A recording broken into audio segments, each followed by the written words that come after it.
नमस्कार। जो पिछला वीडियो था उसमें आपने बात की थी उपराष्ट्रपति के अनुच्छेद के बारे में। इस वीडियो में जो अपन बात करेंगे वो उसमें उपराष्ट्रपति की योग्यताएं, चुनाव की प्रक्रिया, इसके बारे में अपन बात करेंगे। तो आज का ये हमारा प्रकरण उपराष्ट्रपति है।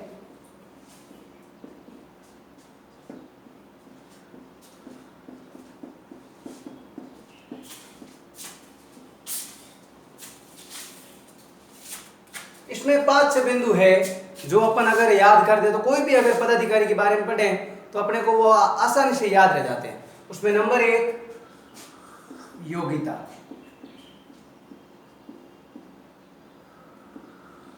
योग्यता के बाद में जो दूसरा पॉइंट है वो है चुनाव। फिर उसके इसी में ही एक अपन और नया जोड़ देते हैं, हो जाएंगे चुनाव की प्रक्रिया। फिर उसके बाद में 4 नंबर पॉइंट हो जाएगा शपथ। 5 नंबर हो जाएगा कार्यकाल।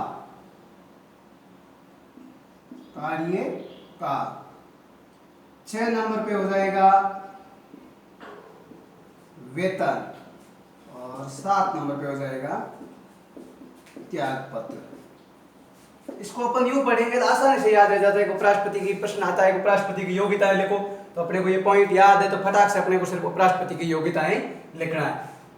अब जैसे योग्यता कि उपराष्ट्रपति बनने के लिए क्या क्या योग्यताएं होनी चाहिए, तो सर्वप्रथम जो योग्यता रखी गई है वो रखी गई है कि आयु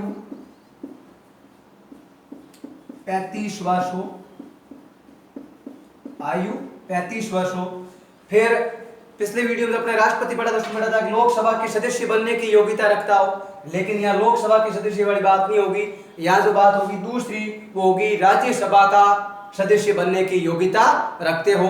फिर तीसरा वो भारत का नागरिक हो, दिवालिया घोषित ना हो, लाभ पद के लिए आसीन ना हो। ये तो एक जो है हर एक में बेसिक चलने वाली है। मैंने अपने को इसमें दो ही बात याद रखनी है कि राष्ट्रपति की योग्यताएं क्या क्या है। तो उपराष्ट्रपति बनने के लिए आयु है वो 35 वर्ष होनी चाहिए, और फिर उसके बाद में कि वो राज्यसभा का सदस्य बनने की योग्यता रखता हो। तो ये इसमें उपराष्ट्रपति की योग्यताएं आ जाएगा।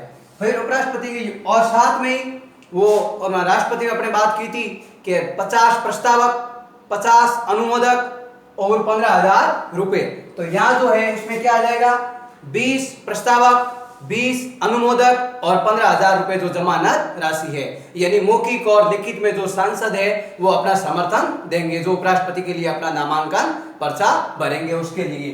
तो ये हो गई उपराष्ट्रपति की योग्यताएं। अब फिर उसके बाद में है चुनाव। दूसरा पॉइंट, उपराष्ट्रपति का चुनाव में यानी भाग लेने वाले सदस्य होंगे वो कौन कौन भाग लेंगे। तो उपराष्ट्रपति के चुनाव में जो भाग लेंगे वो लेंगे लोकसभा और राज्यसभा के सभी सदस्य, यानी लोकसभा और राज्यसभा के जो सारे सांसद है। जैसे हमारी लोकसभा की सीटों की संख्या 545 है, प्लस 2 एंग्लो इंडियन है 545, अधिकतम 552, राज्यसभा में 245, अधिकतम 250। तो ये सारे सांसद हैं वो उपराष्ट्रपति के चुनाव में भाग लेंगे। अपने को सिर्फ एक ही लाइन याद रखनी है कि लोकसभा व राज्यसभा के सभी सदस्य, यानी सभी का कहने का मतलब यूं है कि अपन जो पिछला अगर बात करें तो राष्ट्रपति के उसमें अपने पढ़ा था लोकसभा राज्यसभा के सदस्य निर्वाचित ना कि मनोनीत, तो इसमें मनोनीत सदस्य भी भाग लेंगे। तो अपने को यही लाइन याद रखनी है, लोकसभा व राज्यसभा के सदस्य हैं वो उपराष्ट्रपति के चुनाव में भाग लेते हैं, सभी सदस्य भाग लेते हैं। साथ में इसमें चुनाव की प्रक्रिया, चुनाव की जो प्रक्रिया है वो वही राष्ट्रपति वाली है, एकल संक्रमणीय आनुपातिक प्रतिनिधित्व प्रणाली। एकल संक्रमणीय आनुपातिक प्रतिनिधित्व प्रणाली। तो इसमें आ जाएगा पॉइंट नंबर 2 चुनाव की प्रक्रिया।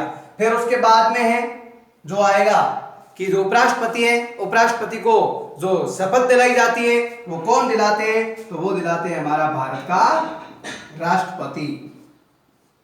फिर उसके बाद में उपराष्ट्रपति का कार्यकाल, तो उपराष्ट्रपति का कार्यकाल होता है वो होता है 5 वर्ष।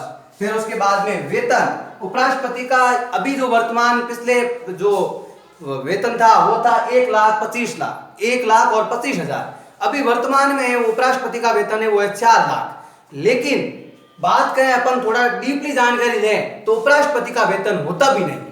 अब वो अपन एक बात में कह रहे हैं कि होता है 1.25 लाख, वर्तमान में 4 लाख, लेकिन एक कह रहे हैं अपन नहीं। तो वो नहीं क्यों नहीं है?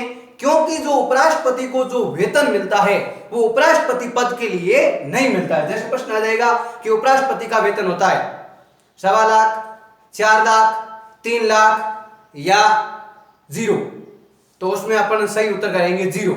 अब यही प्रश्न बनेगा कि राज्यसभा के पदेन सभापति होता है, उनका वेतन होता है, तो उसमें आएगा 4 लाख, 5 लाख, 6 लाख, 7 लाख। तो प्रश्न अपना उत्तर ए राइट हो जाएगा 4 लाख। क्योंकि उपराष्ट्रपति पद के लिए वेतन नहीं मिलता है, उनको जो वेतन मिलता है वो मिलता है राज्यसभा का पदेन सभापति होने के नाते। कितना?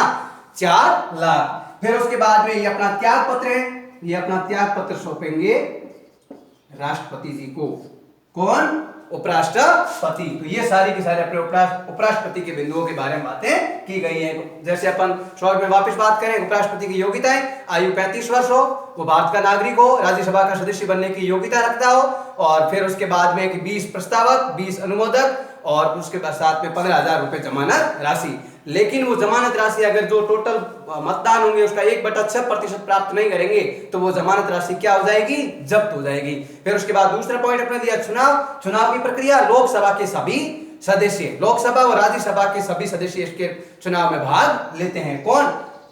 उपराष्ट्रपति के चुनाव में। चुनाव की प्रक्रिया एकल संक्रमणीय आनुपातिक प्रतिनिधित्व प्रणाली। फिर उसके बाद में तीसरा पॉइंट आ जाएगा, चुनाव होने के बाद उनको जो दिलाई जाती है वो शपथ दिलाई जाती है, वो दिलाते हैं हमारे भारत के राष्ट्रपति। फिर होता है इनका कार्यकाल होता है 5 वर्ष। फिर इनका जो वेतन के बारे में आपने बात की अभी, तो उपराष्ट्रपति का वेतन उपराष्ट्रपति पद के लिए वेतन नहीं होता है। उपराष्ट्रपति को जो वेतन मिलता है वो राज्यसभा का पदेन सभापति होने के नाते उनको 4 लाख रुपए का वेतन मिलता है। फिर उसके बाद में अपना त्याग पत्र, उपराष्ट्रपति अपना त्याग पत्र है जो किसको सौंपते हैं? राष्ट्रपति को। तो ये हो गई उपराष्ट्रपति के बारे में बातें।